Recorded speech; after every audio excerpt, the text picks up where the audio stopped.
सुप्रभात देवियों और सज्जनों, मैं कर्नल सोफिया कुरैशी और मेरे साथ विंग कमांडर व्योमिका सिंह आज आपको 6 से 7 मई 2025 की रात 1:05 से 1:30 बजे के बीच भारतीय सशस्त्र बलों द्वारा अंजाम दिए गए ऑपरेशन सिंदूर के बारे में जानकारी देंगे।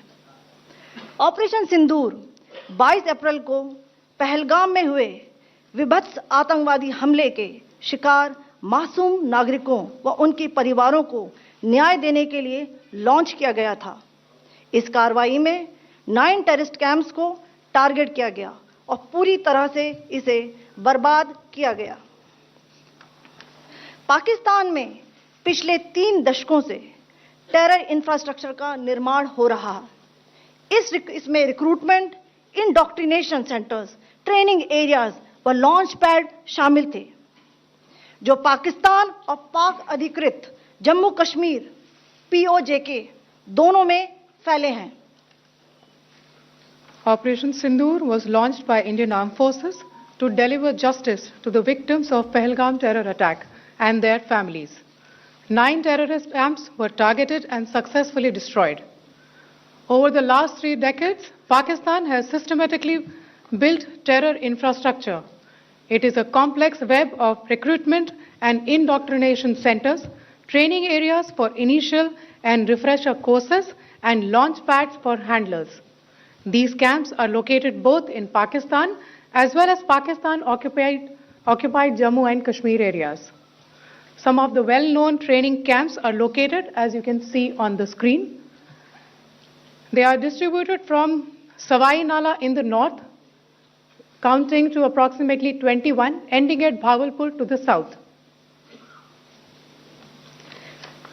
इन लक्ष्यों का चयन विश्वसनीय इंटेलिजेंस सूचनाओं के आधार पर हुआ ताकि आतंक गतिविधियों की रीढ़ तोड़ी जा सके और यह खास ध्यान दिया गया कि निर्दोष नागरिकों और सिविलियन इंस्टॉलेशन को नुकसान न पहुंचे। The selection of these targets for Operation Sindoor was based on credible intelligence inputs and role of these facilities in perpetrating the terror activities. The locations were so selected to avoid damage to civilian infrastructures and loss of any civilian lives. This was done with due diligence, and the camps selected for targeting and their engagement will now be shown to you one by one.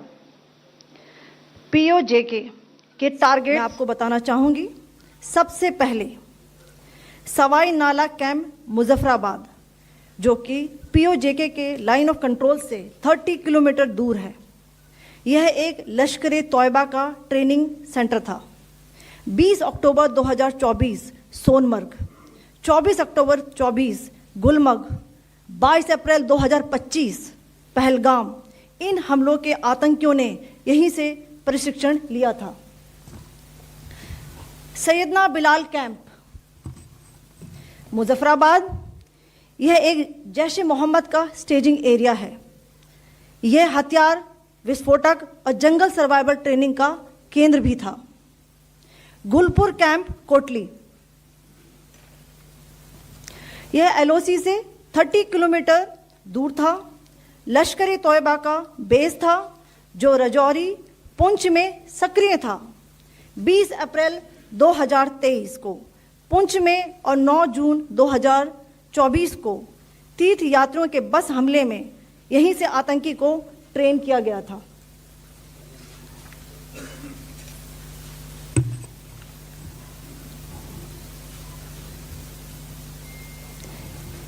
Barnala camp Bhimber, यह LOC से 9 kilometre दूर है।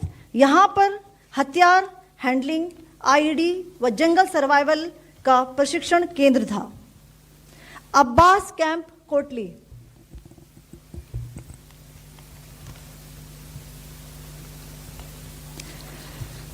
यह LOC से 13 kilometre दूर है।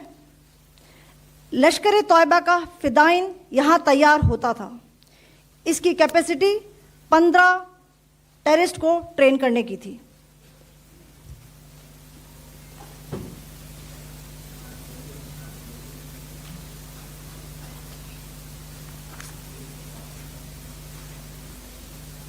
अब मैं पाकिस्तान के अंदर के टारगेट से अवगत कराना चाहूंगी। पहला, सर्जिकल कैंप सियालकोट। यह अंतर्राष्ट्रीय सीमा से 6 किलोमीटर की दूरी पर है, सांबा कठुआ के सामने।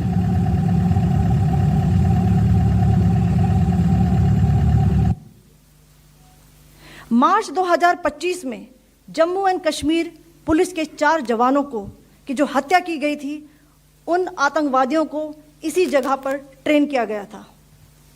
दूसरा, महमूना जाया कैंप सियालकोट।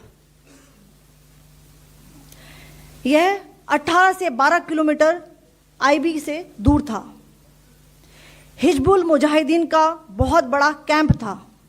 यह कठुआ जम्मू क्षेत्र में आतंक फैलाने का नियंत्रण केंद्र था। पठानकोट एयरफोर्स बेस पर किया गया हमला भी इसी कैंप से प्लान और डायरेक्ट किया गया था। मरकज ताइबा मुरीद के, यह आईबी से 18 से 25 किलोमीटर दूरी पर है। 2008 के मुंबई हमले के आतंकी भी यहीं से प्रशिक्षित हुए थे। अजमल कसब व डेविड हेडली भी यहां ट्रेन हुए थे।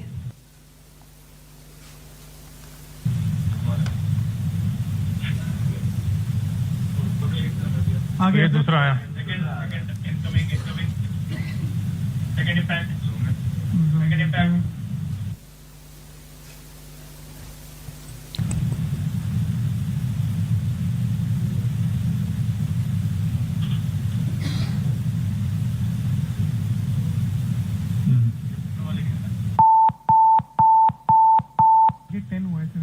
टारगेट 10 हुआ, एंक्लोजर सेम ही है।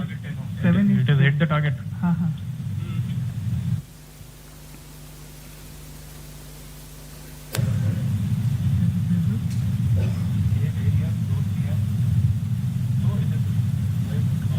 तीसरा आ गया सर, इम्पैक्ट।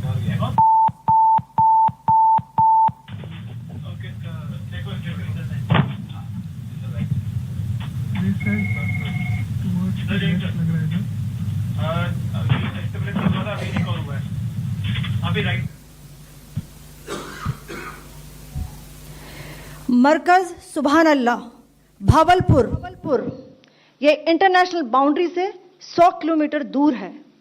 जैश ए मोहम्मद का मुख्यालय था।